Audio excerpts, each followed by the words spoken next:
So, first question, I know no one's asked this yet, but where did you come up with the name Likeable Lions Club? Well, when I was developing the presentation, I didn't want to disparage the name of any Lions Club that had existed, exists, or one that may be in the process of forming. So if you go to different places like weather.com, you can just start typing in a name and it will show you everything in the world that has that name. So it's amazing. There are places all over the world with smiles, smiley, friend, friendly, friendship, love, lovely, merry, happy. And I was just like, what in the world am I going to use? And I finally said, what about like?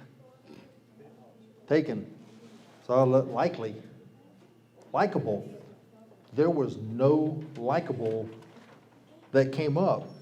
So I contacted LCI and I said, hey, LCI, can you tell me if there has been, currently is, or in the process of forming a Lions Club that has likable anywhere in its name? Because, Lions Clubs don't have to have a name that associates with the town, community, whatever. About 3 days later, they came back and they said, nope, we've searched all of our records. There never has been, does not currently exist, and there are no clubs forming that have the name Likeable. I said, great, I've got my club name. It's going to be the Likeable Lions Club from District S26. That's where the S26 come from.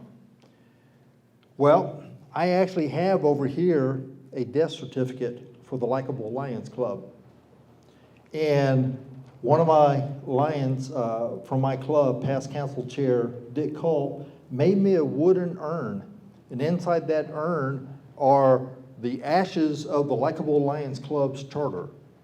So I had some parchment paper. Next door neighbor had a burn pit. He burned it, gave me the ashes, and the ashes were in a plastic bag on a plate inside the wooden urn.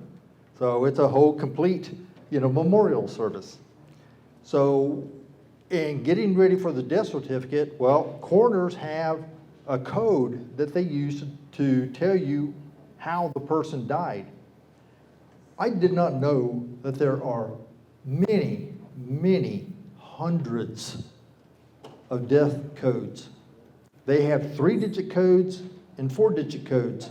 As I was scanning down that list, long list of 3-digit codes, I got almost all the way down to the bottom, and there was code S26. The heart just stopped. Comma, injury to the heart. I was like, perfect, because that's why the Likeable Lions Club died. Their heart of service just stopped. Back to LCI. Hey, LCI, has there ever been, currently is, or any plans for District S26?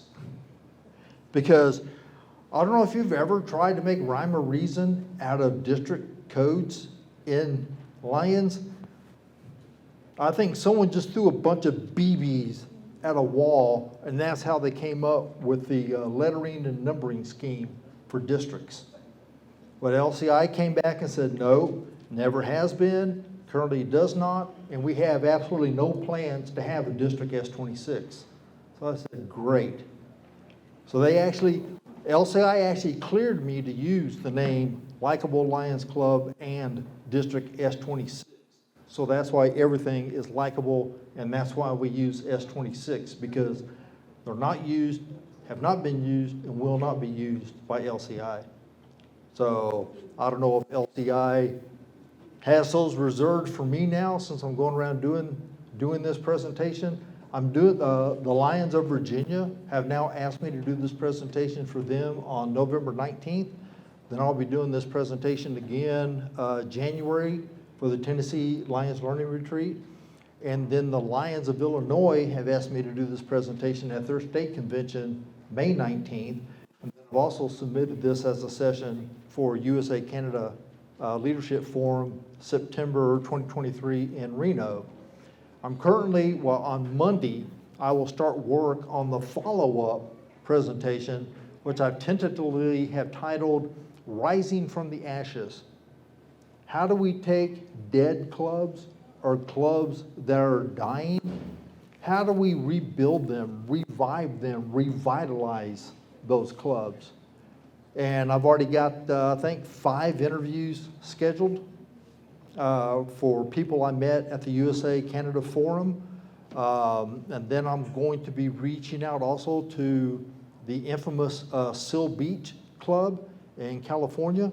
If you don't know the Seal Beach Club, they have a waiting list for membership because they have almost 400 members and they have no place where they can meet. So they actually have a waiting list for members. That club does over 20 service projects a week. Well, the thing of it is the entire club doesn't have to do a service project. You know, I'm fixing to go get so I walk about 5 to 6 miles every morning, and on the road I take, someone keeps throwing fast food trash out the window going down. So I'm just going to get a couple of Lions that live in that area. We're going to put on our vest, and we're just going to go down and have some bags and, you know, see if the city will loan us those things, those gripper things, and go down and clean up that road because I'm tired of looking at that trash every morning. Does the entire club have to be involved? No. Does it have to be sanctioned by the club? No. I'm just going to go do it. And because I'm district admin, I can enter it as a service project in my line. And then following up on the Rising from the Ashes, where we talk, I'm developing another presentation on 4 ways to recruit and retain members. Because there are lots of clubs that boast, we got 20 new members this year. We got 40 new members this year. Next year, there's like 5 left of the new members because there's no retention. So how do we recruit members we want to be in the club? You know, what kind of people, what kind of personalities do you want? Then the follow-up to that is I'm developing a presentation on the 4 major personality types. Of course, it's not just 4, there's combinations of all of them, but the 4 major personality types so you can understand how to interact with someone like me who comes across as this gregarious, outgoing extrovert who is actually a shy, quiet introvert. Because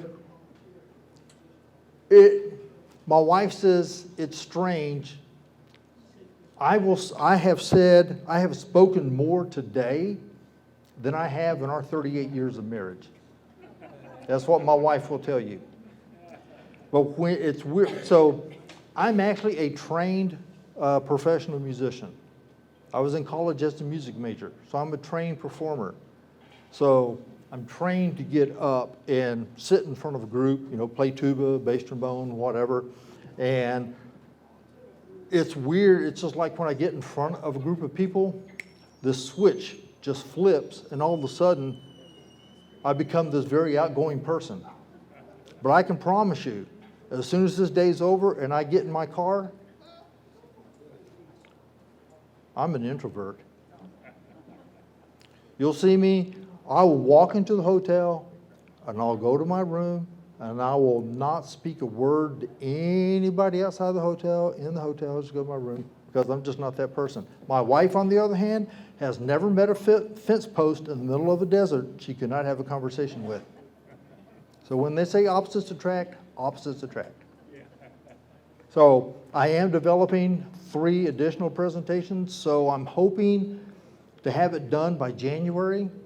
And then if all goes well, then if it's a good enough and long enough presentation, provided it's more than like 10 or 15 minutes, because I have had some interviews, and for some reason, the PDGs refused to allow me to use the information because they don't want to know, they don't want people knowing that they had to kill a toxic club, that they actually revoked the charter of a club and then started a new club with a new name. And it's just like, why? This is only going to be presented to Lions, and Lions already know there are toxic clubs and toxic personalities and that clubs die. So how did you build a new club in a community that you had to kill a club? Because the club was so toxic, it was hurting the name of Lionism in that community. They'll talk, but they won't give me permission to use the information.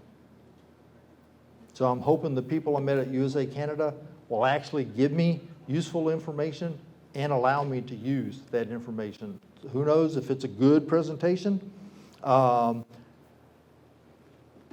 Maybe I'll have you back sometime next year. We'll do that on how to rebuild, revitalize clubs. So, all right, so questions about my presentation today. I'm glad no one has come up and kicked me out of the building for my conclusions, and I've had no rotten cabbage or rotten tomatoes dumped on my head, so not been tarred and feathered, so.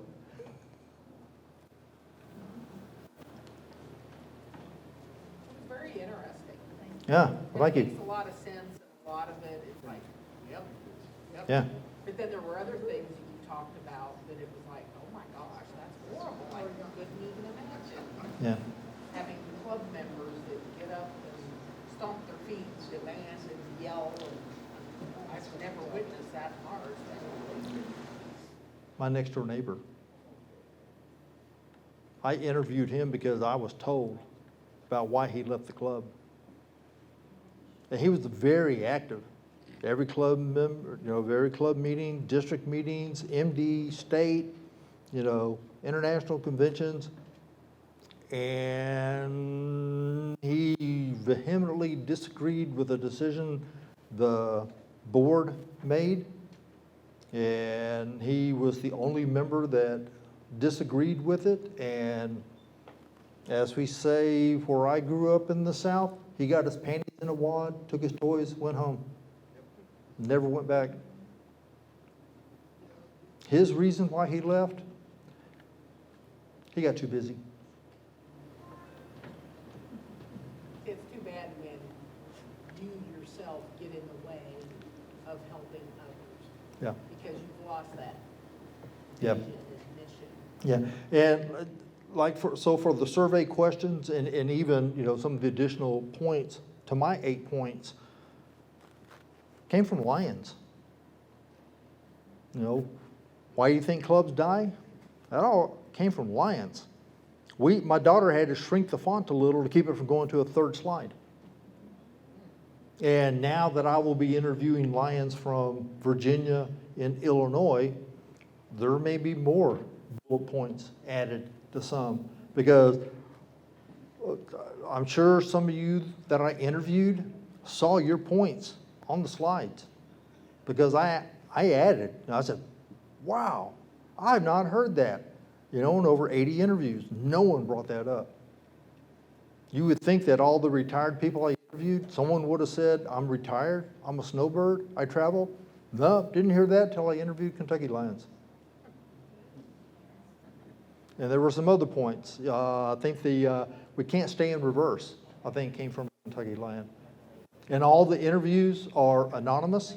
I don't record any information, no one's names, clubs, districts. I don't tell you what country they're in, other than telling you these. You wouldn't have known that any of that stuff came from Kentucky or anywhere else. But the most surprising thing to me from doing the interviews are the people outside the United States and how adamant they are in their, what would be the word, vehement denial, refusal, hatred of what LCI does, of coming up with all these things, because I would actually get, hate toward me. We don't have to do eye screenings here. It's just your pathetic American healthcare system. If y'all had a good healthcare system, Someone should just go to the eye doctor. They get glasses. We don't have to do diabetes stuff here. If someone thinks they have diabetes, they just go to the doctor. Oh, they need diabetic supplies? They don't have to pay for that. They just go to the drugstore and get the stuff. Oh, wait a minute. Y'all have to pay for glaucoma and cataracts and eye stuff? You know, if y'all didn't have such a horrendous, pathetic medical system, we could be doing other things in Lionism other than making up for your deficient American healthcare system. Whew. I'll tell you what, days upon days and hours upon hours of that, you're just like, holy crap.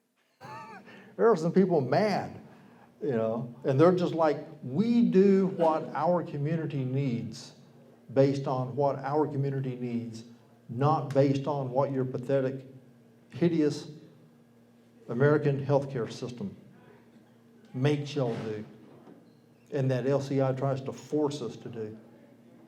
We have a modern healthcare system. We don't have to do all that stuff. Yada, yada, yada, yada. That's what I kind of do to my wife when she's in one of those moods. I just go, hey, 38 years, so she's put up with it. The bad thing about it is that most people do not have those benefits. They don't have those extra benefits on their insurance. Yes, but in America, most people do not have, you know, even in America, if you want dental or eye, those are separate insurances you have to pay for.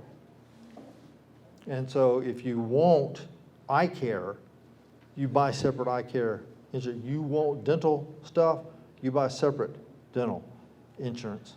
Yeah. And most Where, people can't afford it. yeah, and some people can't, but, you know, in those modern countries, you know, all that stuff is free.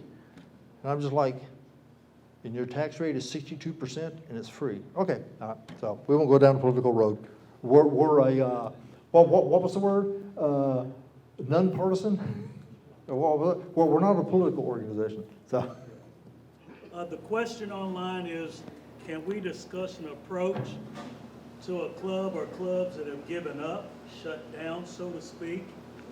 They don't return phone calls to multiple members of a club, emails, etc., just to get them to sit around the table to discuss and get help.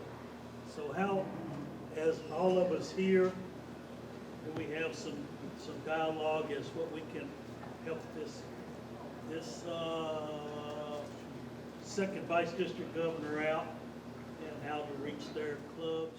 Okay, so the question is, and it's the same problem I'm running into, trying to schedule club visits, because I'm doing club visits just to go out and meet Lions and learn about clubs. What do they do for fundraisers? What are their service projects? What do they need? What do they need from a future district officer? What would they like me to change? That's what I'm trying to, that's why I'm doing my club visits. And I get clubs, the same problem. They won't return phone calls. They won't return emails. You know, no text messages. They don't meet. They have no plans to meet. And so you can't talk to them about, well, what are your plans for your club? You know, you're down to 5 members and you're not meeting and you're not doing any service projects. How do you think your club's going to grow? How do you think your club's going to survive? And that's what I would like to talk to them. What are your plans for the club? But as you said, they won't answer. They won't answer anything. So my only option then is I'm thinking I may just have to just send snail mail to these people. Even if they don't answer snail mail, at least I have made every effort. I have called, I have emailed, I have texted, and now I'll send snail mail. Surely somebody will reach out to me. And as PID Tom Matt would say, that presentation was fantastic. Well, thank you. Thank you.